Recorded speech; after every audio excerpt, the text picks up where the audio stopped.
Olá, amigos do NEP Paulo de Tarso. Sejam bem-vindos ao nosso estudo semanal sobre o Livro dos Espíritos. Nós continuaremos agora o estudo da obra na sua introdução, a introdução ao estudo da doutrina espírita.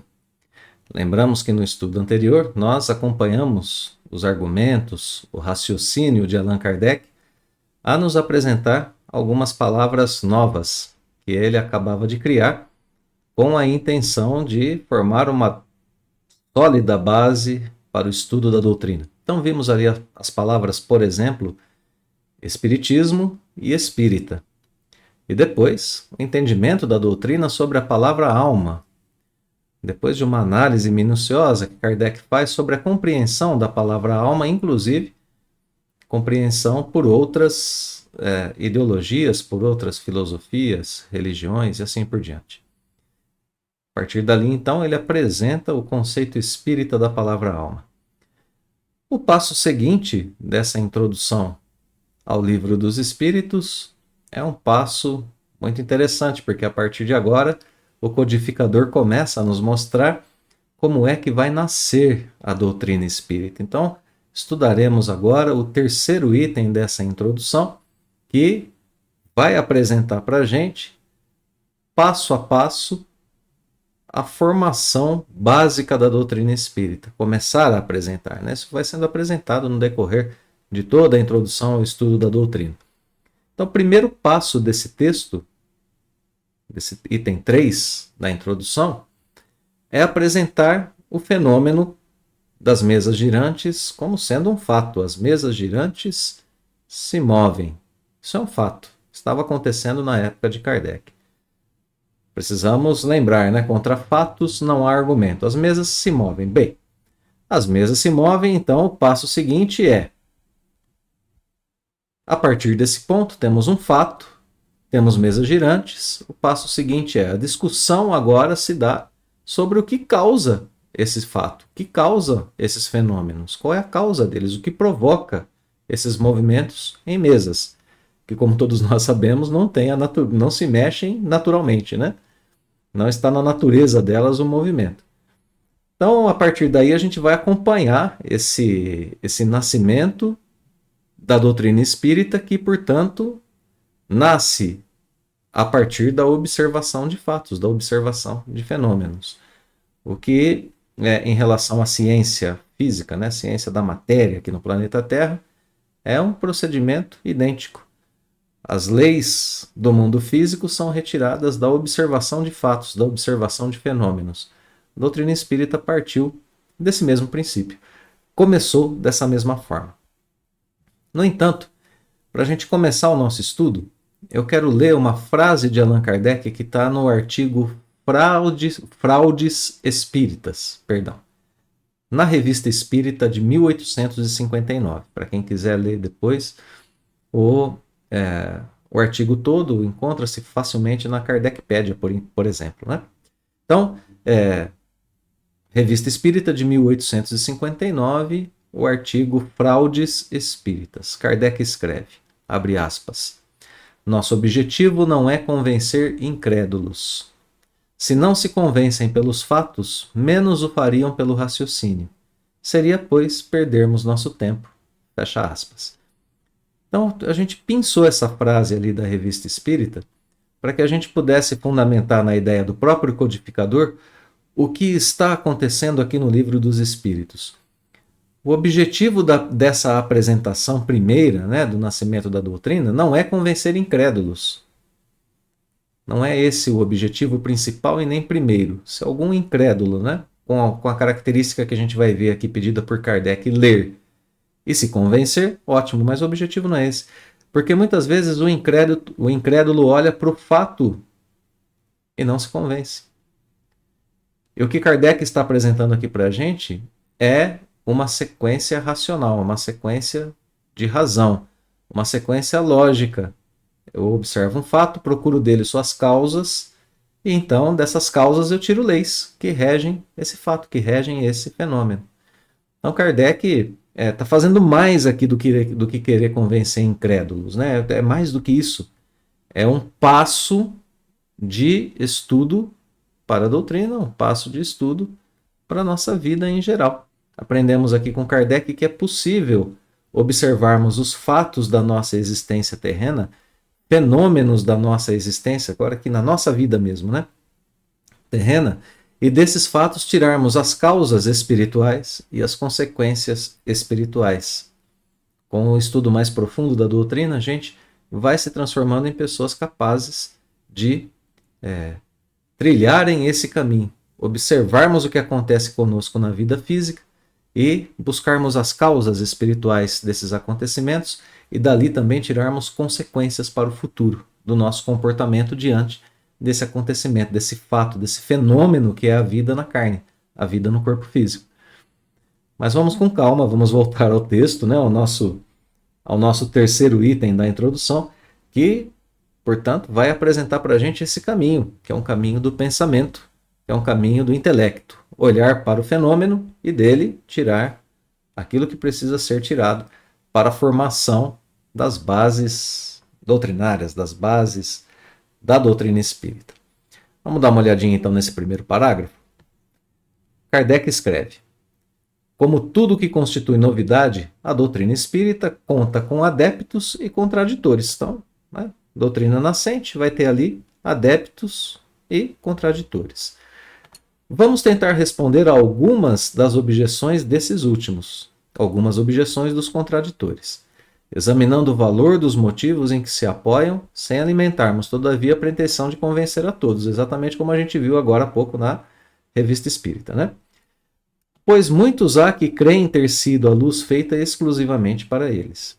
Dirigimo-nos aos de boa fé, aos que não trazem ideias preconcebidas ou decididamente firmadas contra tudo e todos, aos que sinceramente desejam instruir-se, e lhes demonstraremos que a maior parte das objeções opostas à doutrina promanam de incompleta observação dos fatos e de juízo leviano e precipitadamente formado. Então aqui, como nós dizíamos há pouco, Kardec vai apresentar, entre outras coisas, algumas características que o estudante da doutrina, né, são pedidas aqui ao estudante da doutrina. Não ter ideias preconcebidas, preconceitos, ou ideias já firmadas em relação à vida, né? Ter o desejo sincero de instruir-se, aqui no grifo, né? Onde a gente está marcando aqui. E estar com a mente aberta, né? Para que, seguindo a linha de raciocínio, se possa ali compreender, pelo menos, o que o codificador está tentando nos mostrar quando está escrevendo a obra, quando está nos mostrando as suas razões. Então, na abertura do parágrafo, a gente viu que o primeiro passo aqui é responder objeções apresentadas contra o Espiritismo. Esse método aqui é notável, pois enquanto Kardec responde a esses questionamentos, ele apresenta sólidas bases doutrinárias para a gente. Então a gente vai aprendendo as bases da doutrina. Isso é uma amostra do método de apresentação doutrinária usada na obra, no Livro dos Espíritos. Que método é esse? A troca de ideias, troca de argumentos. Essencialmente, isso está também no mesmo tipo de estudo que é apresentado pelas perguntas e respostas que compõem ali o corpo mesmo do livro, né? O início, as 4 partes do livro, que são as partes que compõem esse corpo do que é mesmo o Livro dos Espíritos, né? O livro em si, era isso que eu estava querendo dizer. Então, essencialmente é o mesmo tipo de estudo. Se coloca uma ideia na pergunta, ela é ratificada, se concorda com ela na resposta ou não. E aqui é a mesma coisa. O contraditor coloca uma ideia e Kardec responde a essa ideia, embora isso talvez não fique muito explícito aqui no texto, mas o método é esse, é a contraposição de ideias que a gente vai ver que vai ser abordada, vai ser explorada aqui no texto. Então, nunca é demais dizer, né, que apesar de Kardec escolher uma apresentação, uma introdução ao estudo da doutrina e não ao Livro dos Espíritos, ele acaba sempre tocando direta ou indiretamente no que diz respeito ao Livro dos Espíritos em si, durante essa apresentação. O método kardeciano está sempre em exposição, é bom a gente notar isso. Bom, então, primeiro passo, né? Sem anúncio de que vai tentar responder a alguns contraditores, ou pelo menos as principais contraposições, né? Que nascem aí dos contraditores. Parágrafo 2. Kardec diz que é preciso lembrar, antes de tudo, que sobre a série progressiva dos fenômenos que deram origem à doutrina espírita, que os fenômenos deram origem à doutrina. Não porque eram fenômenos, mas porque foram estudados e deles se tirou as causas e as consequências. Outro ponto importante, a palavra progressiva aqui. A série dos fenômenos é progressiva, não ficou apenas nas mesas girantes. Vamos ao terceiro parágrafo. A gente tem 12 parágrafos aqui no texto para explorar. É um texto um pouquinho mais longo, né? Mas é um texto muito interessante para a gente aprender a desenvolver junto com Kardec essa capacidade, né, de estudar e de entender a formação básica de um estudo que tem essas características fortes, né, de algo que nasce dos fatos. Então vamos lá, no terceiro parágrafo, os pontos principais. O fato, qual fato era esse fato a que ele se referia agora há pouco? Objetos se movimentando de forma que parece ser uma forma não natural. Esses fatos, lá na França, na época de Kardec, receberam o nome de mesas girantes ou dança das mesas. Esse fenômeno foi assim vulgarmente chamado na época de Kardec. As pessoas se referiam a esse fato dessa forma, né? São mesas girantes ou dança das mesas. Que fatos eram esses? As pessoas se reuniam. Tinham algumas reuniões sociais em que se sentavam ao redor de uma mesa. Algumas vezes colocavam as mãos sobre ela, outras vezes isso não era necessário. E a mesa então levitava, saía do chão, começava a girar no ar. Tinha movimentos bruscos às vezes, movimentos diversos, né? Não apenas um movimento giratório, como a gente vai ver daqui a pouco. Causavam ruídos, então tinha um comportamento ali até então inexplicável. Essas reuniões, em algum momento, se transformaram em reuniões para diversão, para a sociedade francesa principalmente, e algumas pessoas, percebendo o interesse da sociedade, né, esse interesse vulgar, né, pelas mesas girantes, esse interesse comum, esse interesse das massas pelas mesas girantes, começaram a tentar reproduzir esse fenômeno de forma como se fosse uma apresentação de mágica ou algo do tipo, né, que Kardec chamava de prestidigitação. Um embuste, uma enganação, né? Não eram fenômenos reais algumas vezes. Então era esse o contexto das mesas girantes ali na época de Kardec. O parágrafo segue e Kardec escreve que este fenômeno, que parece ter sido notado primeiramente na América, ou melhor, que se repetiu nesse país, porquanto a história prova que ele remonta à mais alta antiguidade, se produziu rodeado de circunstâncias estranhas, tais como ruídos insólitos, pancadas sem nenhuma causa ostensiva.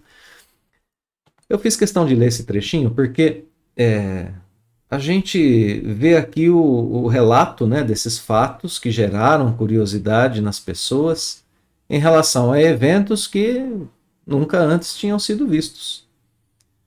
Ora, eventos nunca antes vistos? É claro que não, né? Eventos já vistos, sim. Kardec diz aqui, começaram na América. Mas não começaram na América propriamente dito, começaram na América na época de Kardec. Depois ele chama a história, né? A história prova que ele remonta à mais alta antiguidade. Esses fenômenos, talvez não propriamente o das mesas girantes, mas fenômenos de comunicação do ser humano com a comunidade espiritual que envolve o planeta Terra, não são fenômenos novos. A doutrina espírita nasce sim no século XIX. Kardec vai dizer algumas vezes que, do ponto de vista de doutrina espírita, o espiritismo nasce no século XIX. Mas os estudos sobre essas comunicações e essa capacidade humana de se comunicar, né, com o plano espiritual é muito antigo, não é uma novidade do espiritismo. Então, de um certo ponto de vista, o estudo disso se vamos chamar isso de espiritismo, existe desde o nascimento, né, da capacidade do homem de perceber esses fenômenos. Agora, uma doutrina fundamentada, formada, bem fundamentada, né, bem colocada, bem criada, essa no século XIX, com Allan Kardec. Então, não é que esses fenômenos não existiam antes ou nunca tinham sido vistos pela humanidade.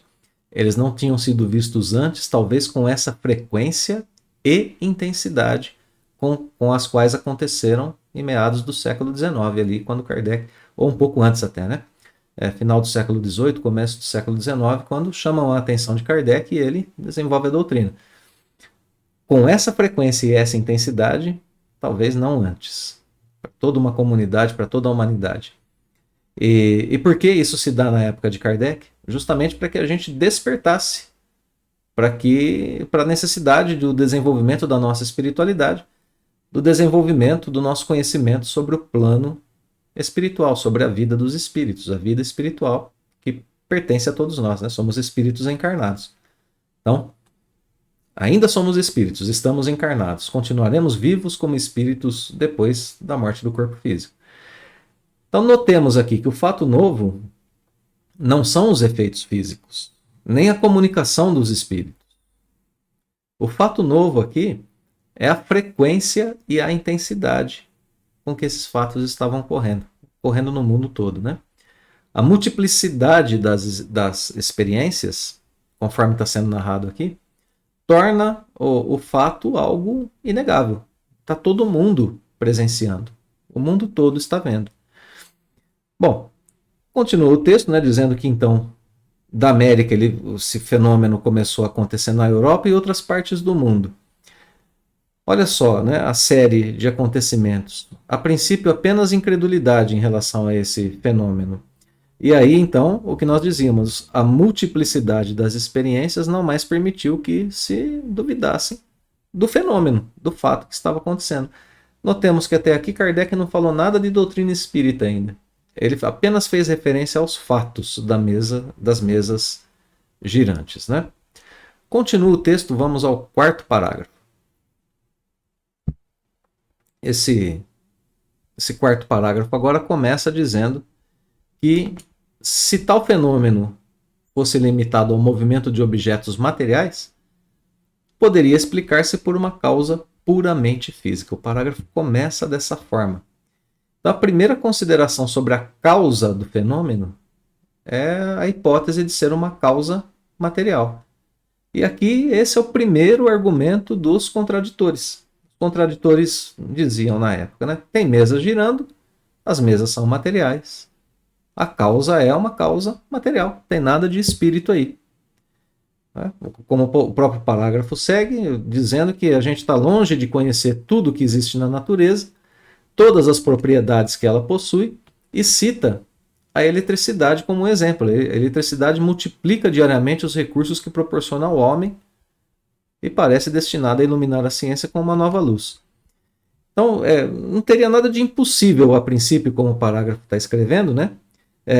Que a eletricidade modificada por algumas circunstâncias ou outro agente desconhecido fosse a causa desses fenômenos das mesas girantes.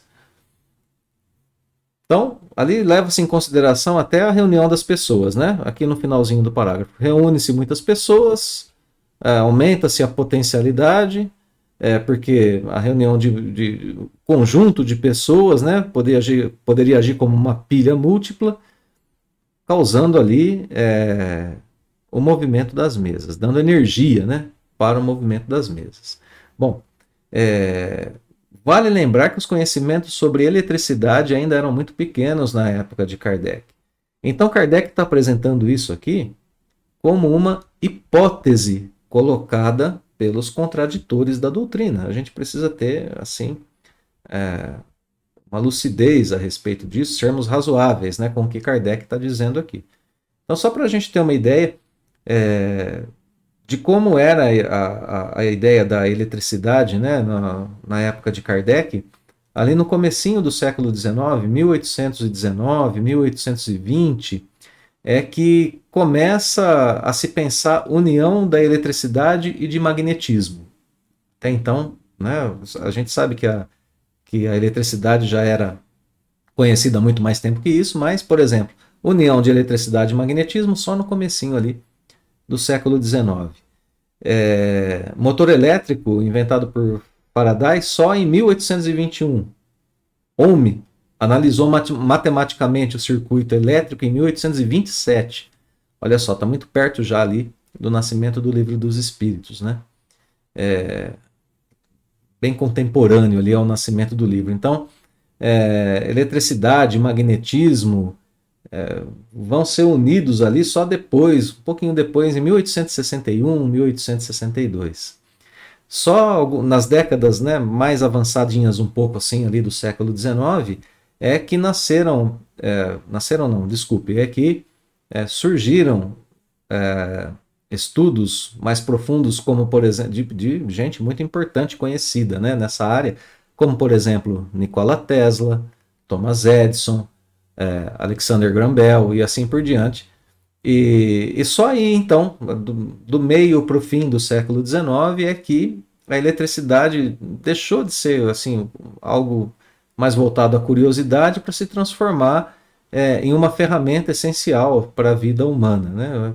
Para gerar, inclusive, força motriz e para impulsionar dessa forma, como força motriz, a segunda revolução industrial que a gente teve na humanidade.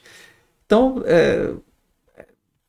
ali, nesse momento do texto, Kardec está falando, olha, tem uma coisa que a gente ainda não conhece muito bem, que é a eletricidade. A gente pode talvez pensar que ela seja a causa desses fenômenos. Não haveria nada de estranho nisso. É algo comum também nos dias de hoje. Se a gente a gente usa esse tipo de hipótese e muitas vezes a gente toma essa hipótese como algo real. Hoje, por exemplo, né, para a gente trazer para os nossos dias, a gente atribui muitas coisas à física quântica. Agora é moda falar em física quântica, né?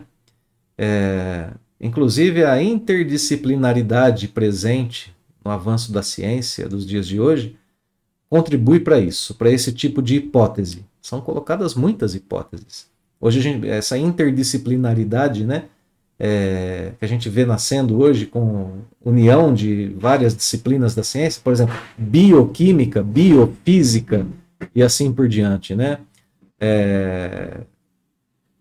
Ramos diferentes do conhecimento se unindo para aumentar as nossas possibilidades. Então, vão surgindo hipóteses, muitas vezes a gente toma essas hipóteses como coisas reais, que não é saudável para a gente, né, para o nosso conhecimento, e às vezes a gente ainda ouve algumas coisas e diz, olha, isso daí a física quântica explica, mas vale lembrar que os próprios físicos ainda discutem as bases da quântica, né, sem muita clareza ainda sobre ela. Então, muito cuidado com o que a gente relaciona ao espiritismo. As causas do fenômeno espírita, como a gente vai ver, são os espíritos, né? Então a gente está tratando de um mundo diferente, não é do mundo físico. Por isso que é sempre bom a gente treinar o nosso bom senso. Tratar como hipótese. Mas o movimento argumentativo do texto aqui vai oferecer uma mudança de raciocínio em breve para a gente poder virar a chave, né, e perceber o que está acontecendo. Vamos voltar ao texto então agora. Quinto parágrafo. Olha aqui, Kardec diz, o movimento circular não tinha nada de extraordinário. Esse movimento circular está na natureza, né? Muitas coisas se movem em círculo na natureza. Os astros, a gente pode dizer que a água, né, quando ela está num redemoinho, ela se move dessa forma. O vento muitas vezes apresenta essa forma circular. Então Kardec está dizendo assim, olha, tem uma força universal que rege os astros, que rege, esse exemplo agora é meu, né, as águas, os ventos, etc. Então a gente pode dizer, bom, o movimento das mesas é circular, elas se movem, elas giram, então a gente tem uma força universal movendo essas mesas, uma força universal que a gente não conhece, ainda material, né? Outra hipótese material, agora não eletricidade, mas uma força universal, movendo essas mesas, produzindo em pequenos objetos o movimento que se produz nos astros, nas águas, nos ventos e assim por diante. Outra hipótese, poderia ser isso. Segue o texto, parágrafo 6. Aí Kardec, né, nos desanima um pouco os materialistas, né? O movimento, no entanto, nem sempre era circular. Muitas vezes era brusco, desordenado, o objeto é bruscamente, né, violentamente sacudido, atirado em uma direção qualquer, e isso é contrário a todas as leis da estática, porque ele era também levantado e mantido em suspensão. Então, aqui, agora Kardec apresenta um problema. Bom, a gente precisa descartar essa última hipótese, né, de uma força universal, porque o movimento nem sempre é circular. E, além de tudo, a gente tem algo que é contrário às leis conhecidas da estática. É uma pista importante que Kardec nos dá, porque aqui já contraria algo que é observável e definido no mundo material. Então é uma pista importante porque já está nos dizendo, olha, as leis conhecidas do mundo material não estão sendo suficientes para explicar o fenômeno. Ainda assim, poderia ser atribuído, Kardec diz no parágrafo que o fenômeno poderia ser atribuído a outro agente físico, um agente físico invisível, como, por exemplo, a eletricidade que a gente acabou de ver, e ele volta a citar a eletricidade aqui. Então, ele está colocando aqui, né, os argumentos dos materialistas e está apresentando esses argumentos para a gente pensar um pouco sobre eles. Né?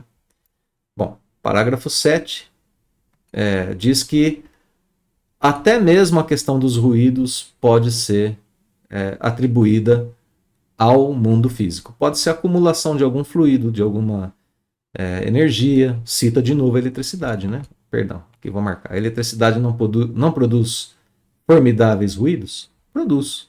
Basta lembrar o raio caindo quando ele toca o objeto. Né? A faísca, o curto-circuito. Então, sim, a eletricidade gera ruídos. Poderia ser ela a causa. Então, parágrafo 8, que começa da seguinte forma agora. Até aí, como se vê, tudo pode caber no domínio dos fatos puramente físicos e fisiológicos. Então, até aqui, a física e a fisiologia poderia explicar, de alguma forma. Sequência do texto, né? Sem sair desse âmbito de ideias, já ali havia, no entanto, matéria para estudos sérios e dignos de prender a atenção dos sábios. Por que assim não aconteceu?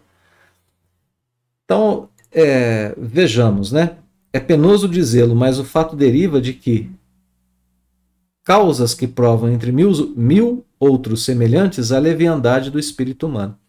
Então a gente pensa que conhece tudo, atribui a esses fenômenos a hipótese de uma causa, muitas vezes, não uma causa pensada, analisada, estudada, mas talvez uma hipótese e se contenta com a hipótese, né? E Kardec ainda diz que a vulgaridade do objeto principal, a mesa, né, que é algo que é vulgar, tá perto de nós o dia todo, não foi alheia à indiferença dos sábios. Então a gente percebe aqui uma reclamação de Kardec aos cientistas, né, da sua época. Por que não dizer aos de hoje, né? Nessa questão de aprofundar um pouco o conhecimento. Olha, mesas se movem, ruídos estranhos. Isso tudo já seria o suficiente para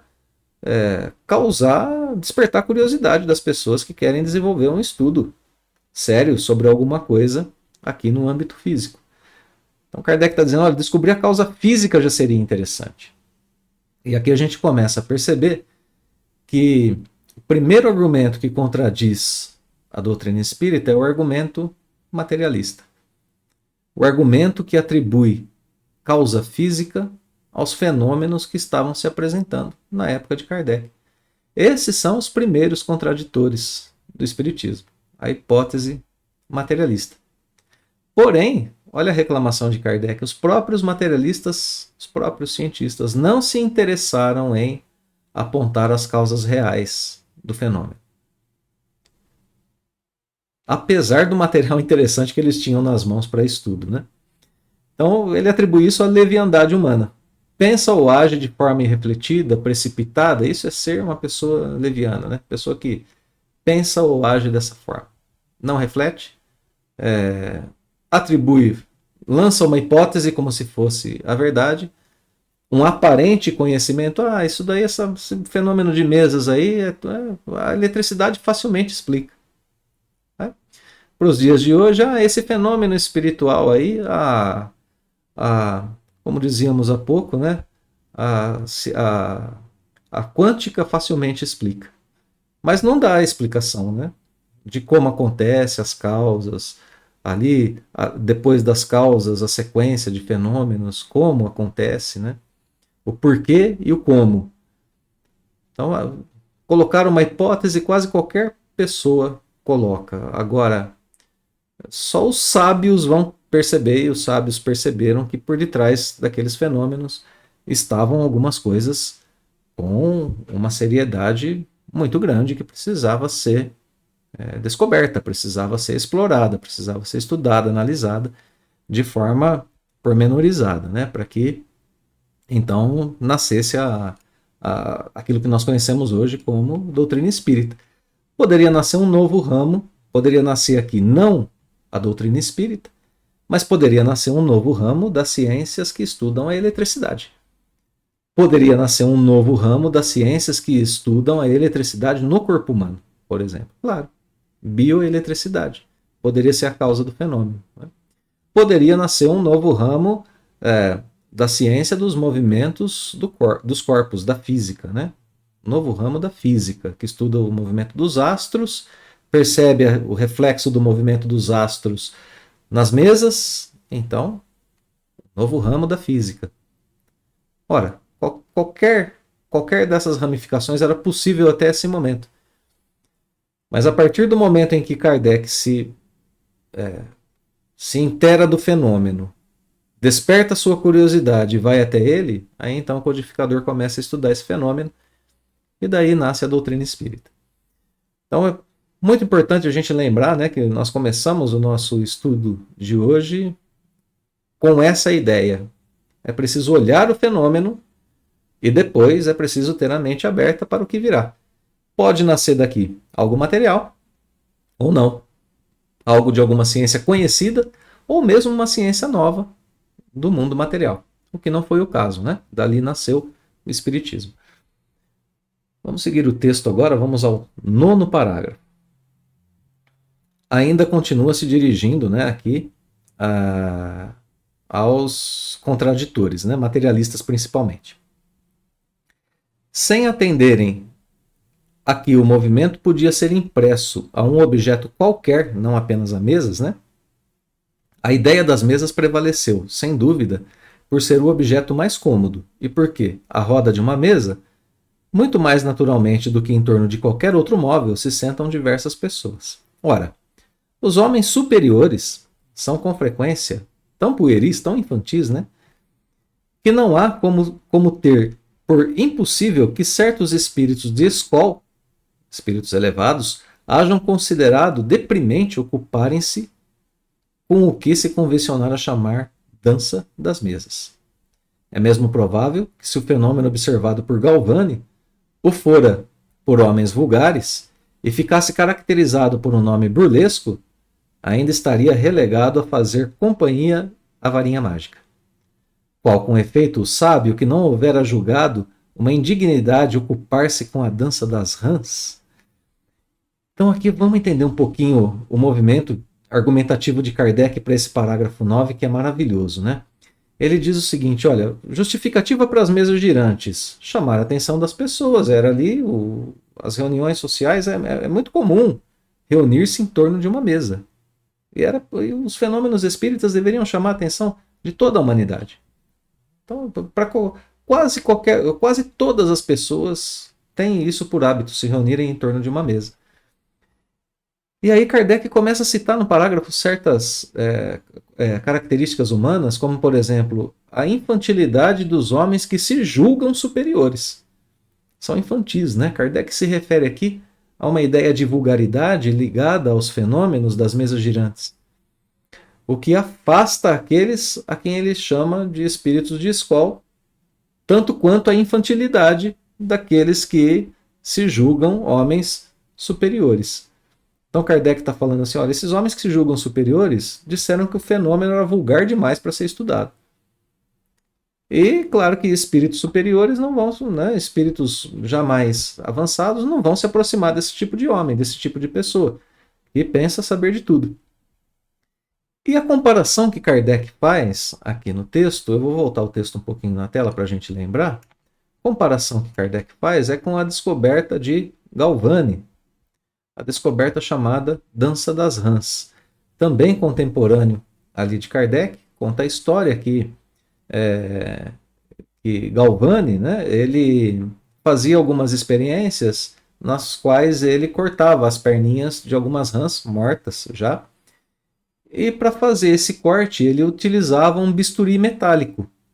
Só que esse mesmo bisturi que ele estava usando para fazer isso, para seccionar e estudar ali, né, cortar e estudar as perninhas das rãs, ele era usado em algumas experiências de eletricidade estática. Então esse bisturi estava carregado com eletricidade estática e em algum momento ele encostou em algum nervo, né, da perninha da rã e a perninha se mexeu, a perninha se moveu. E aí foi feita uma descoberta. Isso foi a descoberta, perdão, da bioeletricidade ou eletricidade animal. E Kardec aqui reclama um pouco, né, desses homens que se julgam homens sábios. Ele reclama desses homens no texto, né? Se isso tivesse sido descoberto, diz Kardec, olha lá, por homens vulgares e fosse caracterizado por nome burlesco, por um nome vulgar, por um nome, né, por qualquer nome, isso ainda estaria relegado a fazer companhia à varinha mágica, ou seja, a números de circo, a prestidigitação, a enganação, né?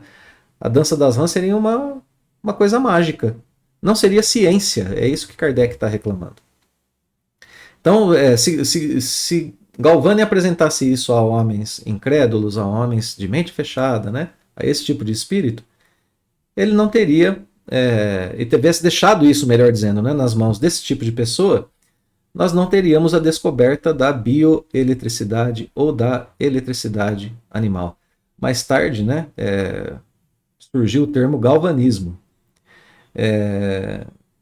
Então, mais uma vez, né, interdisciplinaridade. Hoje, esse fenômeno é estudado na área da eletrofisiologia. Eletrofisiologia. Então, disciplinas que se unem para criar conhecimento. E aqui a reclamação de Kardec é uma reclamação muito pertinente, né? A gente tem que convir, porque não se pode tomar as coisas assim de forma tão trivial, sem desenvolver um certo tipo de raciocínio sobre aquilo que está acontecendo. Então, durante todo esse movimento do texto, a gente viu até aqui Kardec apresentar o fato, dizer que os materialistas apresentaram hipóteses para explicar esse fato e não causas convincentes, não causas estudadas, atribuiu esse fato, né, atribuiu isso a, a esse comportamento dos homens que julgam saber tudo, e de agora em diante no texto a gente vai ver começar a mudar um pouquinho a o direcionamento das ideias, né, para a gente se voltar a aquilo que Kardec quer. Nos livrarmos dos preconceitos e voltarmos a nos concentrarmos naquilo que precisa ser ponto de atenção. O fato existe, precisa ser estudado para que se conheça a causa. Parágrafo 10, começando aqui da seguinte maneira. Alguns, entretanto, muito modestos para convirem em que bem poderia dar-se não lhes ter ainda a natureza dita a última palavra, quiseram ver para a tranquilidade de suas consciências. E aqui a gente sabe que foi o caso do próprio codificador. Né? Ele quis ver o fenômeno. Ele quis estudar o fenômeno. Quis se convencer de que não era um número de mágica. Ele quis saber o que estava causando aquilo. Em algum momento pode ter se frustrado, né? Porque segue o texto dizendo que o fenômeno nem sempre corresponde à expectativa, ele nem sempre acontece. Nem sempre se produz constantemente de acordo com a vontade da pessoa que está observando. A pessoa diz para a mesa, mova-se, né? Une várias pessoas ao redor da mesa para que ela se mova, ela não se move. Então, o fenômeno não se comporta da maneira como a pessoa quer, e então ela conclui o quê? Isso é enganação, isso não existe. Ela nega o fenômeno, porque ele não se reproduz de acordo com a vontade dela. Segue o texto de modo muito interessante, né? Malgrado, porém, né? O que decretaram as mesas, pois que há mesas, continuam a girar, e podemos dizer com Galileu: todavia, elas se movem. Embora não se movam quando eu quero, ainda se movem, né? Então, movimento do texto aqui. Alguns quiseram ver, mas o fenômeno não obedeceu. Então chegaram à conclusão brilhante de que o fenômeno é um embuste, é uma enganação, ele não existe. Kardec reclama na sequência, mas o fenômeno continua existindo, mesmo ele não tendo obedecido à vontade de alguns. Cita Galileu como modelo do cientista, né, que observa fatos e que dele tira consequências, tira leis. Está posto o modelo aqui, Galileu. Né? As mesas ainda se movem. Frase atribuída a Galileu. Todavia, elas se movem. Uma frase polêmica, né, que segundo a tradição, Galileu Galilei, né, teria pronunciado depois de negar os seus escritos que apresentavam ao mundo a visão heliocêntrica da Terra. O mundo não mais como centro do universo, mas a Terra girando em torno do Sol, e não o Sol em torno da Terra, como se cria na época. Então, Galileu escreve o texto, escreve a sua obra, ela gera grande polêmica. O tribunal da Inquisição prende Galileu e pede para ele negar o que ele havia escrito. E ele, temendo pela própria vida, nega. Né? Ele diz, não, realmente, tem razão, eu nego a teoria do heliocentrismo. E diz a tradição que ele teria, na sequência, dito o contrário. Né? Todavia, né, a Terra gira em torno do Sol. Então, Kardec faz uma menção a isso aqui nesse parágrafo 10. Vamos ao 11º e penúltimo parágrafo do texto. Contra a realidade do fenômeno, poder-se-ia induzir alguma coisa da circunstância de ele não se produzir de modo sempre idêntico, conforme a vontade e as exigências do observador? A resposta é claro que não, né? O fenômeno não é real porque ele não se produz de acordo com as exigências do observador? É isso que Kardec está perguntando. A resposta é óbvia, não. O fenômeno é real, embora ele não se produza de acordo com a vontade de quem observa. Os fenômenos de eletricidade e de química não estão subordinados a certas condições? Aqui uma comparação com a ciência da matéria. Claro que estão. Então, resposta aqui é bem clara, né? Segue o texto. Será lícito negá-los porque não se produzem fora dessas condições? Claro que não. Isso já é algo que acontece com similaridade no âmbito material, né? Que há, pois, de surpreendente em que o fenômeno do movimento dos objetos pelo fluido humano também se age sujeito a determinadas condições e deixe de se produzir quando o observador, colocando-se no seu ponto de vista, pretende fazê-lo seguir a marcha que caprichosamente lhe imponha ou queira sujeitá-lo às leis dos fenômenos conhecidos, sem considerar que para fatos novos pode haver e deve haver novas leis? Ora, para se conhecerem essas leis, preciso é que se estudem as circunstâncias em que os fatos se produzem, e esse estudo não pode deixar de ser fruto de observação perseverante, atenta e às vezes muito longa. Então, esse 11º parágrafo aponta para nós, conclui que o fenômeno é real, mesmo se produzindo em condições específicas, circunstâncias específicas. Cita para isso exemplos da ciência terrena, da ciência material. E a consideração final aqui desse parágrafo, né? Novos fatos, novas leis.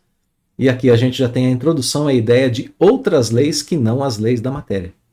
Sabemos que as leis a serem descobertas serão as leis do espírito, do mundo espiritual. Agora, né, a gente tem a preocupação aqui no texto em estabelecer que as mesas girantes são um fato real. Existem, acontecem. Até aqui os contraditores que pedem que se reproduza o fato em qualquer circunstância tinham uma certa razão, agora já não tem mais. Então a última refutação aqui desse texto é contra o argumento da fraude. Não mais materialista, mas o argumento da fraude. As pessoas, alguns contraditores diriam, né? Eu quero ver o fenômeno, ele não acontece, é uma fraude. Então, última aqui resposta de Kardec é a isso. É essa questão da contradição pela hipótese dos fenômenos serem uma fraude. Vamos então agora ao último parágrafo do texto. Objetam, porém, algumas pessoas. Há frequentemente fraudes manifestas. Então, vamos separar o que está no parágrafo anterior do que está nesse aqui por enquanto. Muitas pessoas dizem que todos os fenômenos de mesa girante são fraudes. Está explicado. A causa é fraude. E viram as costas e vão embora, né, com suas argumentações. Outros, porém, né, algumas pessoas objetam, porém, há frequentemente fraudes. Dizem assim: olha, a gente já identificou fraudes no que diz respeito às mesas girantes. Então aí Kardec segue o texto dizendo agora, respondendo a essa objeção, né? Olha, já vimos fraudes. Kardec diz: perguntar-lhes-emos, em primeiro lugar, se estão bem certas de que haja fraudes e se não tomaram por fraude efeitos que não podiam explicar. Mais ou menos como o camponês que tomava por destro escamoteador, por uma pessoa que engana muito bem, né, um sábio professor de física a fazer experiências. Então um camponês vê lá o professor de física fazendo experiências, ele não sabe explicar, fala, a pessoa está me enganando, né? Olha a pergunta que Kardec coloca na sequência. Dever-se-ia negar a física porque há prestidigitadores que se exornam com o título de físicos? Ele fala assim, a física não existe, porque existem pessoas que fazem ali algumas mágicazinhas, né? Algumas enganações, e dizem que são físicos, então a física não existe. O argumento dele é esse. A gente vai negar que exista o fenômeno da mesa porque existem algumas fraudes? Kardec sabia que existiam algumas. Não pode, né? Não é a existência de fraude que nega o fenômeno. Cumpre ademais se leve em conta o caráter das pessoas e o interesse que possam ter em iludir. E agora o argumento final, né? Seria tudo então mero gracejo? Admite-se que uma pessoa se divirta por algum tempo, mas um gracejo prolongado, indefinidamente, se tornaria tão fastidioso para o mistificador como para o mistificado. Então, bom, caráter da pessoa, ela tem interesse em enganar? Depois, outro argumento, olha, a pessoa pode se divertir por um tempo enganando, mas até quando isso persiste, né? Uma hora cansa. Terceira e última parte. Acresce que, soma-se a isso, né? Numa mistificação que se propaga de um extremo ao outro do mundo, e por entre as mais austeras, veneráveis e esclarecidas personalidades, alguma coisa há, com certeza, tão extraordinária, pelo menos, quanto o próprio fenômeno. Então, o último argumento de Kardec aqui com relação à fraude são as pessoas sérias que se envolveram com o fenômeno, que se predispuseram a estudá-lo e que se predispuseram e que aceitaram, né, a causa desses fenômenos, que por enquanto não foi revelada aqui ainda nesse item 3, que é um item um pouquinho mais extenso, mas que traz para a nossa mente, né, os argumentos para que a gente saia do âmbito material, do âmbito da hipótese, do âmbito da fraude, e para que a gente possa entrar num estudo mais profundo a respeito do fenômeno das mesas girantes. Então, tudo aquilo que eu não posso explicar é fraude? Claro que não. Se houver alguma fraude, significa que o fenômeno não é real? Também não. Qual o caráter das pessoas, seu interesse em iludir? É bom a gente pensar nisso. Qual o caráter das pessoas que estão envolvidas estudando esse fenômeno? Então, argumentos que foram apresentados aqui nesse último parágrafo, né? Vamos para as conclusões, então, do nosso estudo de hoje. Kardec refutou, aqui nesse terceiro item da introdução ao estudo da doutrina espírita, ele refutou a causa material dos movimentos e dos ruídos das mesas girantes. Falou, não são causas materiais. A matéria não explica, a ciência material não explica. Só pode colocar no máximo hipóteses, né? Como a gente viu. Ele colocou também o argumento do desinteresse dos sábios como assim um obstáculo, né, para o nascimento mais forte da doutrina. Ele refutou também o argumento da não reprodução do fenômeno em qualquer circunstância, aos olhos e à vontade do observador. Refutou isso, não é por causa disso que o fenômeno não existe. Ele refutou também a irrealidade do fenômeno de modo geral. O fenômeno, tudo que diziam para que o fenômeno fosse real, Kardec refutou. E apontou ainda que é preciso descobrir novas leis para novos fenômenos. Mesas girantes naquela intensidade, propagadas pelo mundo todo, não tinham sido observadas ainda. Bom, e no último parágrafo aqui, como a gente viu, ele refutou a questão das fraudes, né? E um dos argumentos fortes é o de estarem acontecendo no mundo todo. É um argumento muito forte, né? Para você fazer uma fraude no mundo todo é uma coisa muito difícil até hoje. Imagina na época de Kardec que não tinha, né, internet, Instagram, Facebook, YouTube, nada disso, né? É muito mais difícil a comunicação no mundo todo, né? De modo global. Então, Kardec refutou, assim, num texto de 12 parágrafos, de modo até rápido, né? Tudo isso que a gente viu, levando em consideração apenas as mesas girantes e o aspecto físico desse fenômeno. Ele até agora não apresentou lei espiritual nenhuma. É interessante a gente notar isso, né?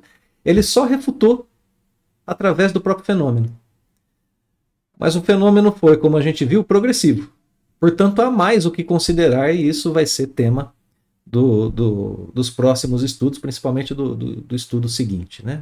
A gente vai estudar os itens 4 e 5 dessa introdução e a gente vai ver que o fenômeno progredindo e trazendo novas considerações, né?